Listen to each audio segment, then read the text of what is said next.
Bon alors, visiblement, il y a quelques petites révélations à donner sur la licence 1 de droit. Je vais tout balancer. J'ai 8 révélations à vous donner aujourd'hui. Salut les étudiants, j'espère que vous êtes toujours aussi motivés. Dans cette vidéo aujourd'hui, je vais vous donner quelques révélations, quelques vérités sur la licence 1 de droit, des vérités que moi j'aurais voulu savoir dès le début en fait, parce que ça titille un petit peu en fait, et on se demande un petit peu est-ce que c'est vrai, est-ce que c'est pas vrai, ou même parfois on est déçu en découvrant certaines choses.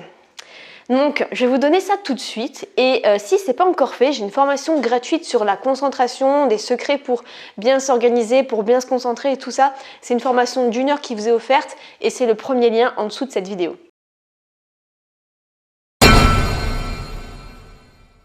Première révélation, il y a des barèmes stricts que le correcteur doit respecter, que le chargé TD doit respecter. Parce que vous savez, dans les matières avec des travaux dirigés, quand on est en petit groupe, eh bien, il y a le professeur qui est celui qui est chargé de vous enseigner le cours, le CM, qui travaille aussi avec le chargé TD sur la même matière. Par exemple, je vais prendre droit constitutionnel, il y a le prof qui vous enseigne le cours en amphi, et ensuite il y a les TD avec le chargé de TD. Et en fait, parfois, le prof va dire au chargé TD, voilà le barème. Il peut même dire, tu ne mets pas plus de 14, même si c'est très bien, tu ne mets pas plus de 14. Et le chargé TD, du coup, doit respecter, par exemple, est-ce qu'il y a de la jurisprudence? 1 point. Est-ce que l'introduction est respectée? 1 point. Est-ce qu'il y a au moins 10 sources de jurisprudence? 1 point. Et ça va comme ça, et ça peut être du coup un barème plus ou moins strict. Mais c'est la vérité. Comment je le sais? Parce que déjà quand j'étais étudiante, j'avais limite pas mal d'amis qui étaient chargés de TD en fait. J'avais mon groupe d'amis à la fac, j'avais des amis aussi chargés de TD. Et même actuellement aujourd'hui, j'ai des élèves avec qui j'étais en cours qui sont devenus chargés de TD. Et du coup, je le sais en fait. Donc je sais que c'est une vérité. Il y a vraiment parfois des barèmes, et même des barèmes maximales, c'est-à-dire pas plus, même si c'est parfait, vous n'aurez jamais plus de 14. Donc c'est une vérité. Alors là, vous dites, ok, je m'en doutais un petit peu, mais pourquoi faire? Pour dégoûter les élèves en première année, pour faire un tri pour la deuxième année. C'est pour ça en fait. En fait, la licence 1, c'est un peu comme Koh-Lanta. Il n'en restera qu'un.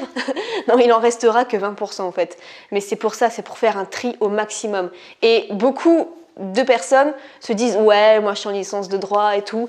Mais attendez de voir s'il a son année, parce que c'est rare. Il n'y a que 20% de réussite, parce que justement, eh bien, on veut faire un maximum de ménage. Et du coup, ça passe par la notation.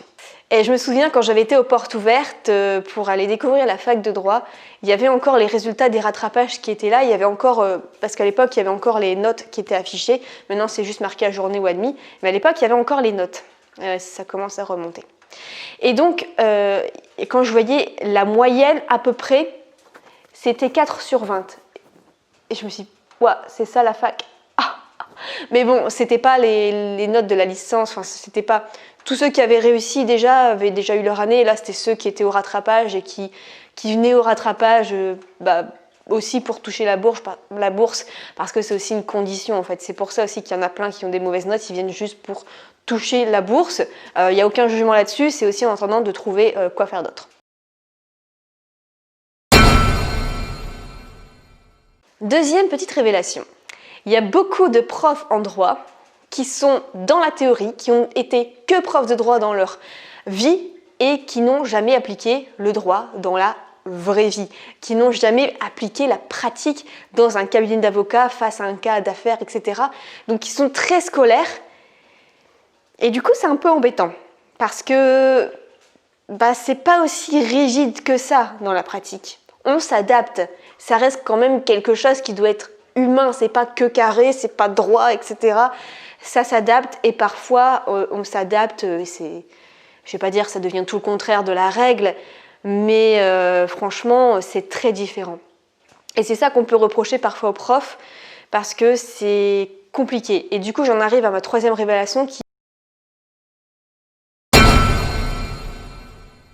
Et qu'on s'en rend compte quand on fait les stages, on se rend compte que ce qu'on fait en stage et ce qu'on apprend en cours, c'est pas trop adapté, quoi. Mais vraiment pas. C'est pas du tout la même chose. Et si vous avez déjà fait des stages, peu importe, chez un huissier, chez un avocat, chez un notaire, ce que vous voulez, vous vous rendez compte qu'il y a vraiment un écart, un très très grand écart entre ce qu'on apprend en théorie et ce qui en est en pratique. La quatrième révélation, c'est que ce n'est pas parce que vous avez un bac général que vous n'allez pas réussir. Ça, c'est une idée reçue. Tout le monde va vous dire « Oui, il faut avoir fait un bac ES, S ou L pour aller en droit, sinon tu ne vas pas y réussir. » Non. J'ai déjà 2 exemples en tête qui venaient d'un bac STMG et qui ont réussi. Ça n'a rien à voir. Ce qu'il faut, c'est la méthode en droit, la motivation et pourquoi tu fais ces études de droit-là. Si tu as tout ça, tu peux y arriver bien mieux que celui qui vient d'un bac S qui a eu mention très bien. Et en plus, pourquoi je dis ça? Parce que le droit, je ne sais pas si maintenant on peut faire une option droit au lycée. Je crois que c'est, même si c'est possible, je crois que c'est rare. Mais en fait, on vient tous sur le même niveau. Personne n'a jamais fait de droit. Donc on part tous de zéro. Donc pourquoi quelqu'un qui vient d'un bac où il n'a jamais fait de droit non plus, y arriverait mieux que quelqu'un qui a fait un bac où il n'a jamais fait de droit non plus? Enfin, on part tous de zéro. On part tous sur le même équilibre au niveau de la ligne de départ. Donc, il n'y a pas de souci.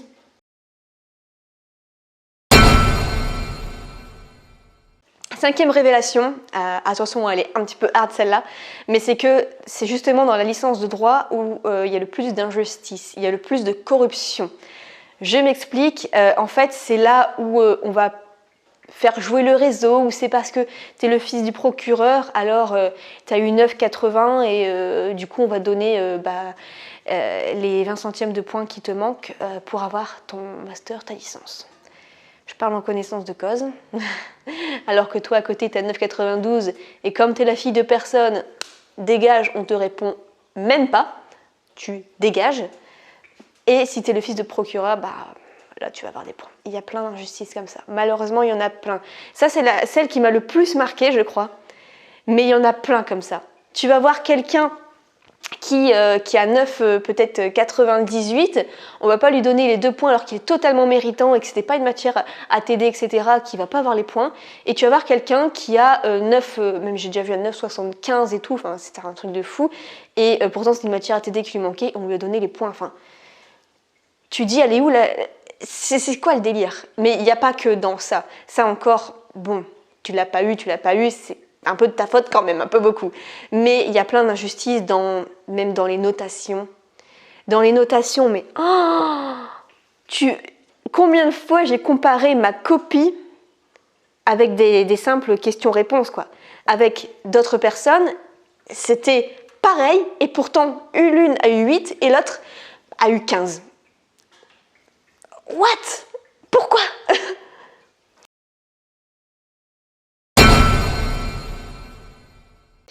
Autre révélation, avant d'entamer la licence 1 de droit, on va vous dire oui, il va falloir connaître les articles du code par cœur. Non, ça sert à rien. Enfin, il y a un moment, tu peux te balader avec... T'as Légifrance sur ton téléphone. Quand t'es avocat, t'as Légifrance aussi. T'as tes codes à côté de toi. Pendant les examens, t'as tes codes. Ça sert à rien de connaître les articles par cœur. Et où est l'intérêt? L'intérêt, c'est de comprendre la logique du droit. C'est pas d'apprendre la règle par cœur, ça sert à rien. Tu dois apprendre le cours par cœur, mais tu ne dois pas apprendre les articles par cœur.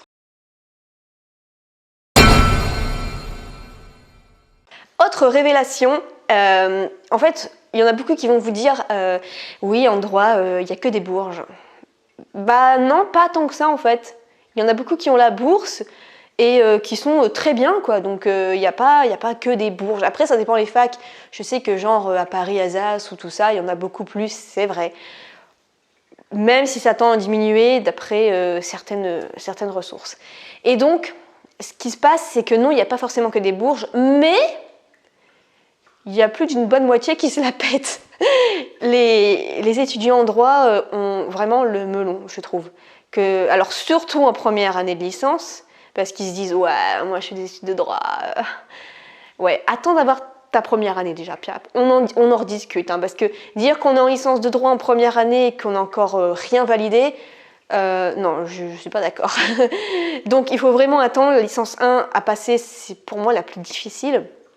C'est pas forcément la licence 2 parce que la licence 1 c'est tellement nouveau de passer du lycée à la fac, d'avoir tout un système de notation différent, enfin bref, tout un monde différent, un univers différent. C'est pour moi la licence 1 la plus difficile. Mais beaucoup se la pètent quoi. Enfin, ils vont s'habiller, les mecs vont venir en costume, les nanas vont se croire dans un salon de beauté et tout. Je me souviens même d'une fille en licence.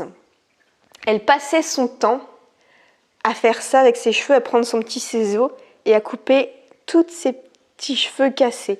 Mais elle faisait ça toute l'année.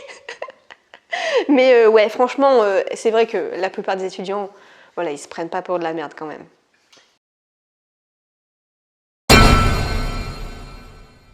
Une autre révélation à savoir vraiment, et ça j'aurais voulu le savoir vraiment avant, c'est que si vous ne vous spécialisez pas après arriver en master et que vous restez dans un master de droit général, vous allez vraiment galérer pour trouver du travail.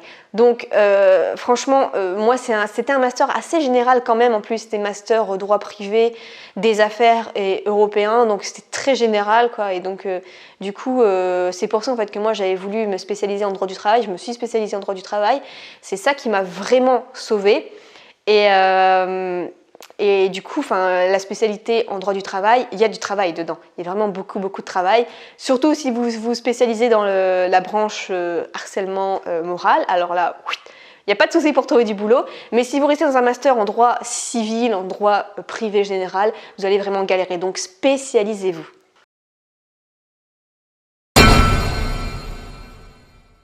Et enfin, dernière révélation, personne ne va vous dire de faire des stages volontairement, mais faites-le. Ça fait toute la différence au moment où vous allez avoir votre diplôme et qu'il va falloir chercher du travail. Commencez des stages dès la licence 1. Nous, on avait un stage obligatoire d'une semaine pendant la licence 2, mais commencez dès la licence 1. Ce que je faisais, moi, du coup, c'est que chaque vacances d'octobre, c'était là seulement où on avait un peu de répit, parce qu'après, les vacances de Noël, il fallait réviser, et les vacances d'hiver, après, il fallait réviser pour le semestre 2. Donc seulement, j'avais une semaine en octobre, et c'était seulement là où j'avais un peu de répit, même si à la rentrée, on avait quand même les examens blancs, mais c'était là la période le mieux. J'avais une semaine pour moi, et qu'est-ce que je faisais? Je cherchais un stage, et du coup, je peaufinais mon CV comme ça, et ça faisait toute la différence entre quelqu'un qui a suivi juste son diplôme, qui a son diplôme et qui n'a pas d'expérience, et moi qui avais de l'expérience chaque année. Donc oui, il y en a qui partaient en sport d'hiver, mais moi j'étais en stage chez un avocat en droit du travail, j'étais en stage avec même des personnes assez connues dans le milieu du droit, des avocats assez connus, et donc du coup ça a peaufiné mon CV, et à la fin, quand j'étais même arrivée en Master 2, et j'avais même en fait je cherchais mon stage en fait en droit du travail, et j'avais même en fait plein d'avocats qui voulaient m'avoir en élève en fait, parce qu'en plus de ça, après j'avais ouvert un site en droit du travail, j'avais un partenariat avec des avocats en fait sur Paris, mais très connus. Et du coup, j'avais un CV vraiment qui sortait de l'ordinaire, et j'avais un prof à Assas, je crois, qui était avocat sur les Champs-Élysées et qui voulait absolument m'avoir comme élève. Et il suffisait en fait tout simplement après que je trouve le bon master qui me corresponde, quoi. Mais sinon, il me voulait en fait absolument. Donc après, c'est facile. Et c'est se démarquer comme ça que vous allez y arriver en fait, que vous allez vraiment trouver du travail assez facilement. Donc pensez-y dès le début, faites des stages, c'est pour moi la meilleure révélation à vous donner dans cette vidéo. Si cette vidéo vous a aidé, n'hésitez pas à mettre le petit like en dessous. Merci et plein de succès.